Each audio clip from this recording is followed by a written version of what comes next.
Somewhere in a quiet town in the English Midlands, a young mother lay under her own bed covers, in her own bedroom, on what should have been just another Thursday night. Upstairs, behind a closed door, her two little girls were sound asleep, 5 years old and 2 years old, safe in the way that only children who trust their home completely can be. Downstairs, an argument about money had already come and gone. It was not the first one that week. It would be the last one, ever. Sometime between 11:52 that night and 24 minutes past 2 the following morning, in a house on a quiet residential street, a man decided his wife would not see the sunrise. He held her down. He pressed something over her face so that her children, sleeping just meters away, would not wake to the sound of their mother trying to scream.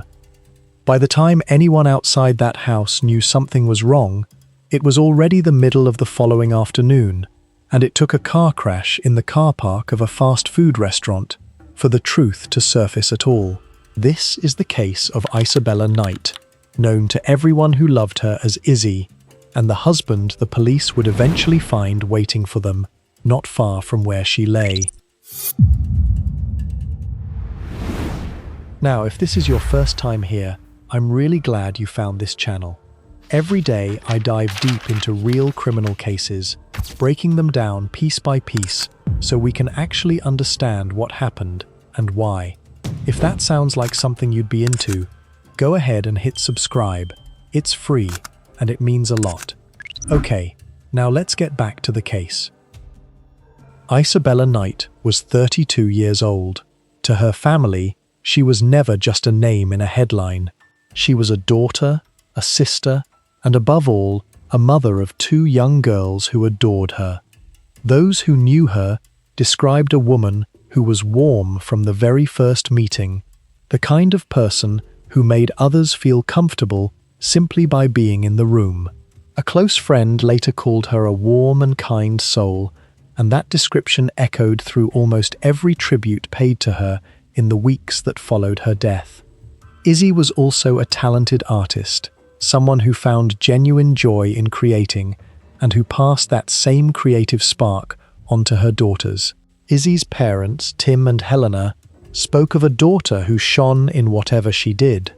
Her father would later describe her as someone who encouraged her own children to find their talents, someone who threw herself fully into motherhood and who was, in his words, wonderful and brilliant. Her sister Georgina remembered a woman who was funny, caring, and endlessly loyal to the people she loved. By the summer of 2025, Izzy's life had reached a quiet turning point. Her marriage had been under strain for some time, and after long consideration, she had made up her mind. She wanted a divorce. Rather than staying frozen in place, she had already begun looking forward. On the very night she was killed, she was searching a property website for a new home, somewhere she and her daughters could begin again, away from the tension that had settled over the house on Donington Road. That detail matters, not because it is dramatic, but because it says everything about who Izzy was. She was not a woman resigned to her circumstances. She was actively building an exit. She was, in every sense, a mother making plans for a better future for her children. She simply never got the chance to see them through. For anyone who has ever quietly searched for a new place to live, while still sleeping under the same roof as someone they no longer trust, that single detail carries a weight far heavier than any headline could capture. It is the small, practical act of hope. A browser tab left open, a few saved listings, a plan half-formed, for a life that was supposed to start soon, not end that same night. Those who knew Izzy well often mentioned how present she was as a mother, the kind of parent who noticed the small things, who made ordinary afternoons feel like an occasion. Friends recalled a woman who laughed easily and who made space for other people's worries even while carrying her own. None of that came through in the early headlines, which spoke only of a body found in a house in Northamptonshire. It came later, once her family found the strength to speak, to remind the world that behind every case file is a person who was loved long before she became a statistic. Paul Knight was 36 years old at the time he was sentenced, a husband and a father to the same two little girls whose mother he would go on to kill. To the outside world, there was little that marked him out as dangerous. He was, by most outward appearances, an unremarkable man, living a quiet, unassuming life in a small English town. Behind that ordinary surface, however, a different story had been unfolding for years. Paul Knight had struggled with an addiction to cocaine for roughly a decade, a habit he carried both inside and outside the family home. That addiction was not a minor detail sitting quietly in the background. It shaped almost everything else that followed. He and Izzy had married and built a life together, buying their home on Donington Road in the early 2020s. From the outside, it looked like the kind of milestone that marks a family settling down. In reality, that purchase placed a heavy financial burden on both of them, a burden made significantly worse by the cost of Paul's ongoing drug use. Friends of Izzy's later described a relationship that had grown difficult, saying that Paul had not always treated her well. The marriage had already broken down once, in the year before her death, before the couple attempted a reconciliation. By June of that year, that reconciliation had quietly failed. The couple were sleeping in separate bedrooms of the same house, two people sharing an address but very little else. What looked, from a distance, like a normal family home with a mortgage and two young children, was in truth a household under enormous and unspoken pressure. The cracks in Izzy and Paul's marriage did not appear overnight. They had been widening steadily, month after month, for well over a year. Financial strain sat at the center of it. The couple had taken on significant debt after buying their home, and Paul's cocaine habit only deepened the hole. At one point, he took out a loan of £16,000 to try and cover what he owed, though he later misrepresented to others exactly how much that debt truly was. Working and struggling to make ends meet became a near constant state for both of them. Emotional strain followed close behind. In February of that year, Izzy asked her husband for a divorce, not for the first time, but with a new sense of finality. It was not an impulsive decision.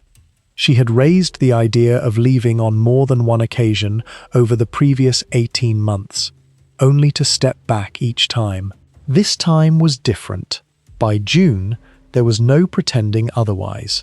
The couple had moved into separate rooms, and neighbors living nearby had begun to notice the tension too, later recalling that they had heard the pair arguing more than once about money. On the night of the killing itself, that same argument resurfaced. It was not unusual, and in isolation, it might have seemed like just another difficult evening in a marriage already falling apart. What made that night different was not the argument. It was cocaine, again present in Paul Knight's system, lowering whatever restraint might otherwise have held him back. In the hours that followed, tension that had spent more than a year quietly accumulating finally reached its breaking point, inside a house where two children were sleeping, just a short distance away. Sometime between 11:52 in the evening on the 12th of June and 24 minutes past 2 the following morning, Paul Knight strangled his wife inside their home on Donington Road, Burton Latimer. Their two daughters were asleep in a bedroom upstairs at the time. Evidence later presented in court indicated that pressure had been applied to Izzy's neck for long enough to cause cardiac arrest. It was also concluded that a pillow had been held over her face during the attack, which would have prevented any sound from reaching the rest of the house. In the hours that followed, both before and after Izzy's death, Knight spent time consuming cocaine and watching pornography inside the house where her body lay. The following morning, Paul Knight contacted his mother and asked her to collect the two children, telling her that both he and Izzy were unwell. Once his mother had taken the girls, Knight remained alone in the house with his wife's body. He wrote a note, then made several unsuccessful attempts to take his own life. He left the property, got into his car, and was involved in a collision in the car park of a McDonald's restaurant nearby at around 3:30 that afternoon. Officers who attended the scene of the crash found his behavior highly unusual, distinctly out of step with what would be expected from someone simply involved in a minor collision. Rather than treating it as a routine traffic incident, they made the decision to carry out a welfare check at his home address on Donington Road.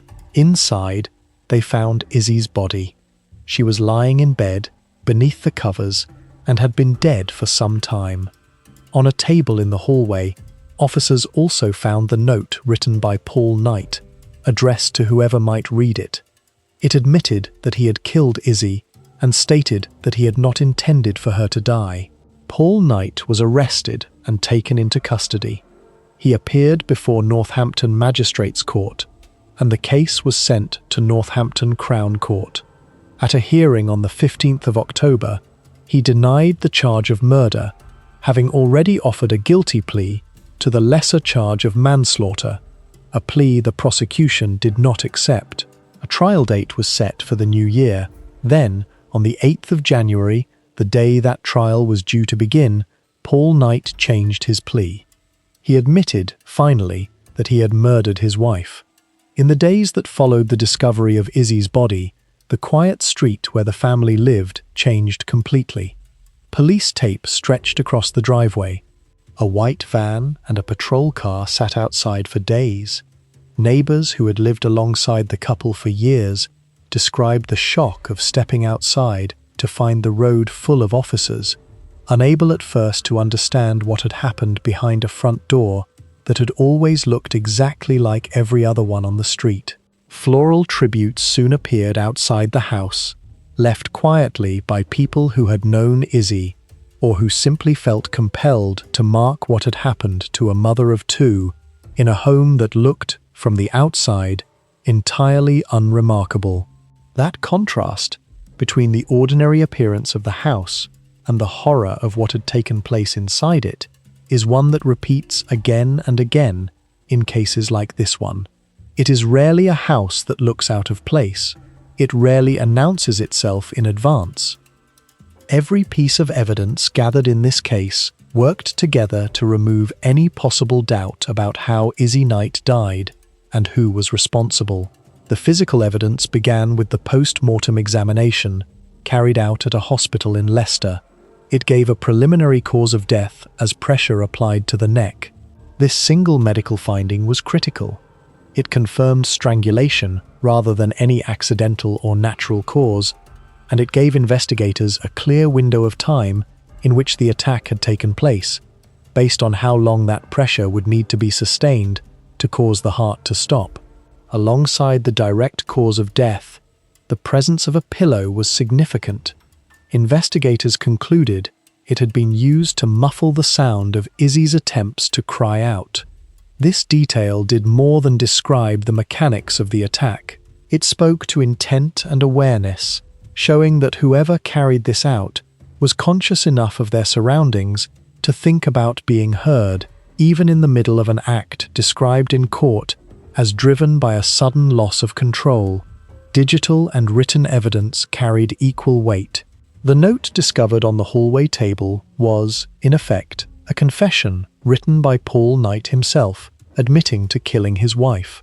Notes like this one carry particular value in court because they come directly from the accused, in their own words, without the filter of a police interview or a legal defense. Alongside this, a record of Izzy's own phone activity that final evening, searching for a new home online, helped establish her state of mind and her clear intention to leave the marriage. In a case built heavily around motive, this kind of digital trail can matter as much as anything found at the scene. Toxicology results added a further layer. Confirmation of cocaine in Knight's system, both around the time of the killing and in the hours immediately afterwards, supported the account of a man acting under the influence of a serious addiction rather than with calculated premeditation. That distinction rarely changes whether a defendant is guilty.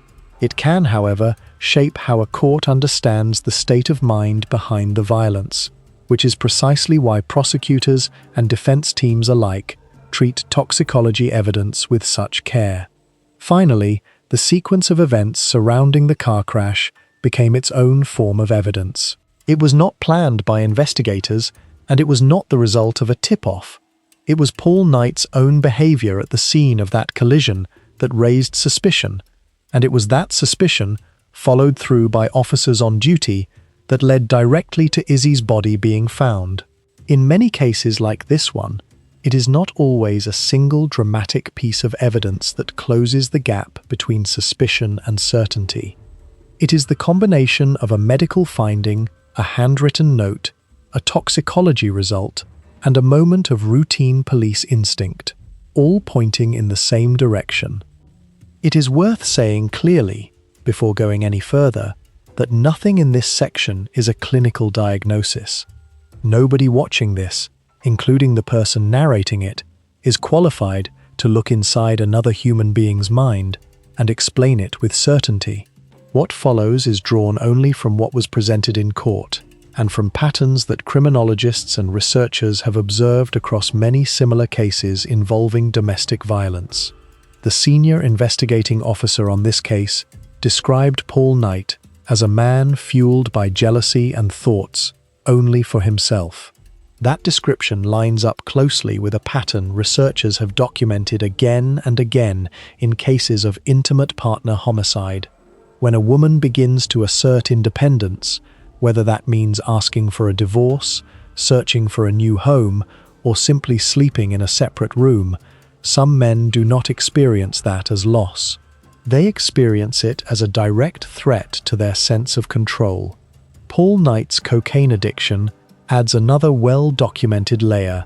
Substance use does not create violence out of nothing, but it does strip away the restraint that might otherwise hold impulsive anger in check. Combined with mounting debt, a collapsing marriage, and a wife who had finally, clearly, decided to leave, all of that accumulated pressure had, by that night, nowhere left to go. There is also the matter of what happened after the killing, the attempted suicide, the note asking for the details to be kept quiet, and the request that his mother take the children away that same morning, all point toward a man who understood, on some level, exactly what he had done, even as he later claimed the night itself was a blur to him. None of this excuses what happened. Understanding a pattern is not the same as forgiving it, but recognizing these patterns matters because they are not unique to this one house on Donington Road. They repeat across many similar cases, and recognizing them early, in real relationships, is often the difference between a warning sign that gets acted on and one that gets explained away. Researchers who study domestic homicide have long pointed to a particular window of danger, the period immediately around separation, as one of the highest risk points in an abusive or controlling relationship. It is a difficult thing to sit with because it runs against instinct. Leaving is so often framed as the safest option, the moment danger finally ends. In reality, for some victims, the act of leaving, or even preparing to leave, is the very moment a controlling partner feels their power slipping away completely. And it is that loss of control, not the relationship itself, that some studies suggest can trigger the most extreme reactions. Read against that research. The timing in this case stops looking incidental. Izzy was not simply unhappy. She had moved from hoping the marriage would improve to actively planning her own departure, and she had done so openly enough that it would have been difficult for Paul Knight not to notice. Whether he understood, in that moment, exactly what her independence represented, or whether it registered only as an unbearable feeling he could not name, cannot be answered with certainty. What the pattern researchers have documented does suggest is that it was very unlikely to be a coincidence. There is one detail in this case that deserves closer attention, because it touches on a debate that reaches far beyond this single family in Northamptonshire. The shift from a manslaughter plea to a murder plea, arriving only on the day the trial was due to open, is worth pausing on. The guilty plea to manslaughter is not simply an admission of causing death. It carries a very specific legal argument underneath it, that the death, while tragic, should not be judged with the same severity as a deliberate, intentional killing. Offering that plea first, before finally accepting the charge of murder, effectively asked the court to consider a lesser version of events than the one the evidence ultimately supported. This pattern is not unique to this case. Across a number of domestic strangulation cases in England in recent years, there has been a recurring legal argument in which a partner responsible for a death attempts to frame it as a sudden, uncontrollable loss of temper, something closer to an accident born of rage than a deliberate act. Campaigners working in the field of domestic homicide have raised concerns about this pattern for years, arguing that it can, in effect, minimize the seriousness of violence carried out against women within their own homes, often described in court using softer language than the act itself would suggest. In this case, the judge did not accept that framing. She was direct in stating that nothing excused or justified the violence, and described strangulation as a particularly brutal way to end a life. Even so, the fact that a plea of manslaughter was offered at all is the kind of detail that tends to divide opinion. Some will see it as a legal strategy, nothing more, a calculated attempt to reduce a sentence before the full evidence could be heard. Others will see it as one more example of a system that, even now, has to be pushed hard before it will call an act by its true name. There is a wider argument here too, one that extends well beyond Paul Knight. Strangulation itself has, in recent years, become the subject of growing legal attention in England, precisely because it so often appears in cases where a partner is attempting to exert control rather than simply lashing out once. Campaigners have argued for years that the language used around these deaths matters, that describing a sustained, deliberate act as a sudden loss of temper can, even unintentionally, soften how the public understands what actually happened inside that room. Whether that argument changes how future cases are charged remains an open question. What it does do, at the very least, is ask viewers to sit with an uncomfortable thought. A plea offered in a courtroom is not always the same thing as the truth of what took place behind a closed bedroom door. On the 29th of January, at Northampton Crown Court, Judge Adrian Lucking addressed Paul Knight directly. She told him that overnight on the 12th and 13th of June, while under the influence of cocaine, he had lost his temper and, in a fit of rage, killed Isabella Knight. She told him plainly that no sentence she could pass would ever compensate or comfort his children or the family of the woman he had killed. Paul Knight was sentenced to life imprisonment, with a minimum term of 17 years and 1 month to serve before he can even be considered for parole. Once time already spent in custody was taken into account, that left him facing well over 16 years behind bars before any possibility of release. He will not be eligible to walk free until he is well into his 50s. In her victim impact statement, Izzy's mother, Helena, told the court that her first and last thoughts every single day were of her daughter being strangled. It is difficult to imagine a more direct expression of what a family carries forward after a case like this one. No sentence changes that. No number of years changes that. It is worth returning, for a moment, to where this story began. To a house on an ordinary street, to 2 little girls asleep upstairs, trusting completely that the world around them was safe. That trust was broken by the one person who should have protected it most. And yet, when this case is remembered, it should not be remembered only for how it ended. it should be remembered for who Izzy Knight actually was.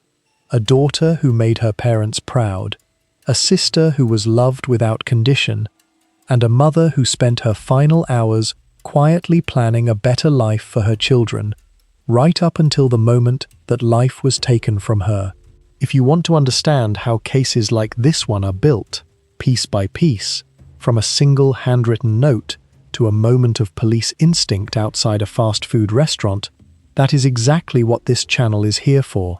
If today's case moved you, consider subscribing so you do not miss the next one. Thank you for watching.